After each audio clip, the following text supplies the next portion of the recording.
Hey everyone, welcome back to the channel. In today's video, I am going to show you how to change video background on CapCut PC. First of all, just open up the CapCut and create a new project. Now, what we need to do is import the video or photo we want to go and remove the background of. Then we need to import the new background as well. And that new background can be a photo or video. Go and click on import and go and add them. I have now imported the photo which I want to use as a background, and then the video I want to go and place the background of, tracking the background whether that be a video or photo, just like so.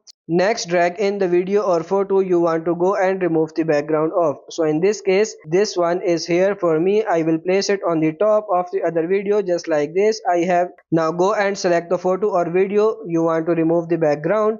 Make sure it's selected, then click on this cut out, and then you have to tap on this auto cut out like this, and it will go and take a moment, and there you go, and background is removed.